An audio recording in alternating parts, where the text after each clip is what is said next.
विद्यार्थी मित्रांनो, कोणत्याही बोर्डाची परीक्षा म्हटलं की आपल्याला टेन्शन येतं. ह्या परीक्षा कशा द्यायच्या आणि या परीक्षांमध्ये काही विषय तर फार डोक्याच्या बाहेर असणारे असतात. म्हणजे त्यामध्ये काय करावं हेच कळत नाही. ते विषयात पास कसं व्हायचं हा फार मोठा प्रश्न अनेक विद्यार्थ्यांच्या समोर निर्माण होत असतो. असंच 12वी बोर्ड परीक्षा जी आता फेब्रुवारी 2026मध्ये होणार आहे, तर ह्या परीक्षेत देखील खूप मुलांच्या समोर इंग्रजीसारखा एक हार्ड विषय येऊन अ, पुढं दरवाजा त्यांचा ठोकवतो आहे की ह्या विषयात पास कसं व्हायचं. कारण हा विषय सुटला तर बोर्डाची परीक्षाच तुमची चांगल्या पद्धतीने जाणार आहे. पण ह्या विषयात फेल झाला की अख्ख्या बोर्डाच्या परीक्षेमध्ये तुम्ही फेल होऊन जाणार आहे. म्हणून ज्या विद्यार्थ्यांना हे विषय अवघड जातो अशा विद्यार्थ्यांसाठी आजचा व्हिडिओ खूप महत्त्वाचा असणार आहे. या विषयात कशा पद्धतीने पास व्हायचं याची टेक्निक आजच्या व्हिडिओमध्ये आपण पाहणार आहोत. तो व्हिडिओ शेवटपर्यंत पहा. नक्कीच तुम्हाला या व्हिडिओमधून बोर्ड परीक्षेचे इंग्रजी विषयात कसं पास व्हायचं याची खूप चांगली टेक्निक अभ्यासायला मिळणार आहे. चला वेळ न घालवता आपण सुरू करूयात. 12वी बोर्डाच्या इंग्रजी विषयात कसं पास व्हायचं. विद्यार्थी मित्रांनो, कोणत्याही विषयात पास व्हायचं म्हटलं तर त्याला एकच पर्याय आहे. त्या विषयात एनी हाऊ कशाही परिस्थितीत बोर्ड परीक्षेमध्ये तुम्हाला 35 मार्क मिळायला हवेत. ज्या विषयांना 35 किंवा त्याच्यापेक्षा जास्त मार्क पडतील त्या विषयामध्ये तुम्ही पास होणार आहेत. असे बोर्डाच्या परीक्षेत एकूण 6 विषय असतात. या 6ही विषयामध्ये तुम्हाला 35पेक्षा जास्त मार्क पडले की तुम्ही पास झालात. परंतु काही विद्यार्थ्यांना मात्र सर्वच विषयांमध्ये 35 आणि त्यापेक्षा जास्त मार्क मिळत नाहीत. या विषयी आपण एक व्हिडिओ याच्यापूर्वी अपलोड केलेला होता की बोर्ड परीक्षेत बोर्डाचे नियम काय आहेत पास करण्याचे किंवा ग्रेस किंवा सवलतीचे गुण जे बोर्डाकडून मिळतात त्यांचे रूल काय आहे, त्याचा एक सेपरेट व्हिडिओ आपण बनवलेला आहे. तो तुम्ही अभ्यासा, तुम्हाला कळून जाईल. तर त्यामध्ये मी सांगितलं होतं की समजा एखादा विद्यार्थी 3 विषयामध्ये पास झाला पण त्याचे 3 विषय जे आहेत उरलेले त्यामध्ये मात्र तो पास होऊ शकलेला नाही आहे.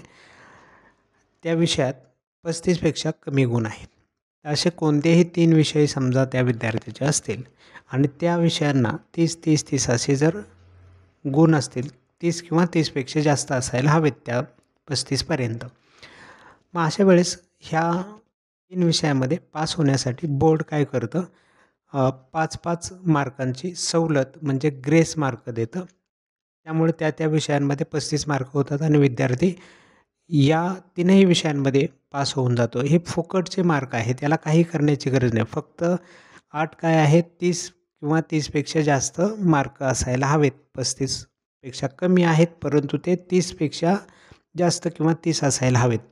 तर हे 5 मार्क मिळतात आणि तुम्ही पास होतात. म्हणजे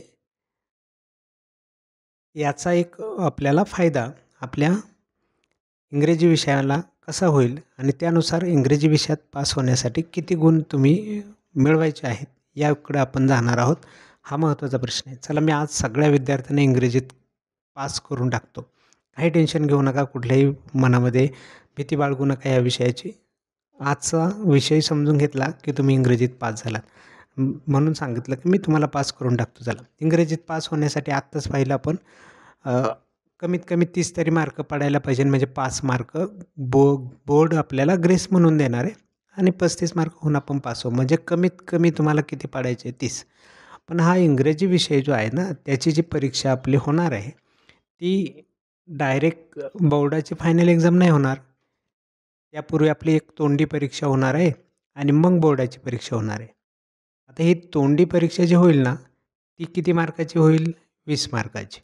आणि बोर्डाची परीक्षा आहे ती 100 मार्काची असेल का, नाही, ती असणार आहे 80 मार्काचीच. म्हणजे बोर्डाची 80 मार्काची आणि तोंडी 20 मार्काची असे मिळून आपल्या विषयाचे 100 मार्क आहेत. मग आपल्याला ह्या दोन्ही परीक्षांमध्ये मिळून 30 मार्क व्हायला हवेत. तर बोर्ड 5 मार्क देईन आणि तुम्ही पास व्हाल. मग याच्यात 30 मार्क जर मिळवायचे असतील तर आता आपल्याला सर्वांना माहिती आहे तोंडी परीक्षा कुठं होतात, आपल्या शाळेतच होतात, आपल्या कॉलेजमध्ये होतात. कोण घेतं ती परीक्षा, जे शिक्षक आपल्याला नेहमी शिकवतात तेच शिक्षक घेतात. मग आता त्या शिक्षकाला कधी वाटत असेल का हो की आपल्या विषयाचा निकाल कमी लागावा, ह्या मुलगा फेल व्हावा, असं वाटत नाही. सर्व शिक्षक तुम्हाला पास करण्याचं आणि माझी जास्त मुलं कशी पास होतील याकडे भर देतो. म्हणून तोंडी परीक्षांना खूप चांगले मार्क शिक्षकाकडून दिले जातात. आता काही वेळेस काही विद्यार्थी आगाऊपणा करतात आणि त्या शिक्षकांना त्रास देतात, बोलतात. मग ते रागावून तुम्हाला कमी मार्क पण देतात. असं पण होतं. मी ते टाळत नाही, होतं असं.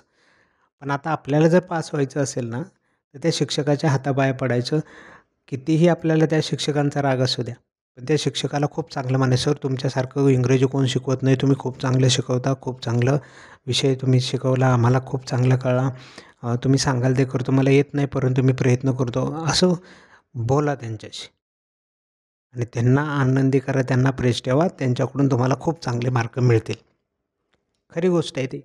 ही तुम्हाला करावं लागेल जर पास व्हायचं असेल तर. आणि तुम्ही जर आगाऊपणा केला, तुम्ही जर त्या शिक्षकांना उलटं बोलत असाल, तुम्ही जर त्या शिक्षकांना त्रास देत असाल, तर मात्र मग तुम्हाला पास कोणीही करू शकणार नाही. आपल्याला यांच्याकडून सहज मार्क मिळतात, ते मार्क मिळवायचे. 20 मार्काची तोंडी आहेत ना, मग असं तुम्ही जर त्या शिक्षकाची चांगली स्तुती केली, त्याला चांगले म्हणालात, तर तो तुम्हाला आनंदी हो ना 18 गुणांपर्यंत गुण सहज देऊ शकतो, सहज. काही प्रॉब्लेम येत नाही त्याला. 18 मार्क तो सहज देतो. आता आपल्याला पाडायचे आहेत 30 मार्क, त्याच्यातले 18 पडले इथं. आता बोर्डाची आपण 80 मार्काची परीक्षा देणार आहे. मग 18 जर इथं पडले, तर उरले किती? 30 होण्यासाठी 12 मार्क. हे 12च मार्क आपल्याला बोर्डाच्या परीक्षेत मिळवायचे आहेत.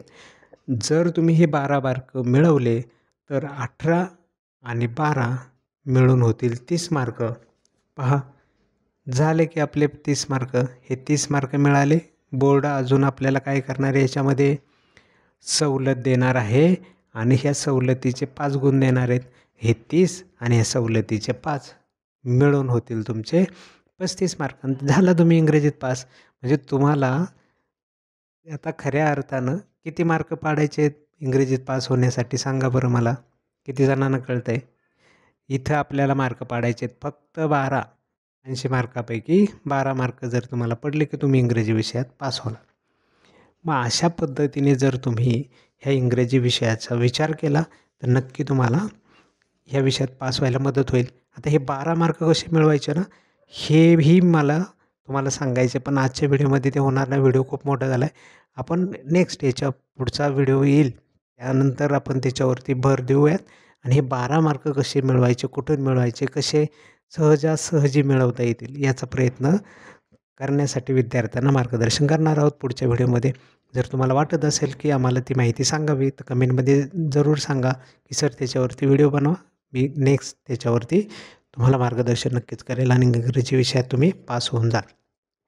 विद्यार्थी मित्रांनो, याच्या आता मी सांगितलं की 12 मार्क तुम्ही बोर्ड परीक्षेत मिळवले की पास होऊन जाणार. पण 12 मार्कापेक्षाही अजून कमी गुण मिळाले तरीही तुम्ही बोर्ड परीक्षेत पास होऊ शकता इंग्रजी विषयात. ते कसं? ते आपण पाहूयात नेक्स्ट व्हिडिओमध्ये. चला, आजचा व्हिडिओ तुम्हाला कसा वाटला? यातून तुम्हाला इंग्रजी विषयात कशा पद्धतीने पास व्हायचं काही आयडिया मिळाली का? मिळाली असेल तर कमेंटमध्ये जरूर लिहा की सर खूप चांगली माहिती दिली. अशीच माहिती आम्हाला अजूनही या विषयाची द्या, जेणेकरून आम्ही या विषयात पास होऊ. नक्कीच तुमच्यासाठी चांगले व्हिडिओ यानंतर आपण सतत घेऊन येणार आहोत.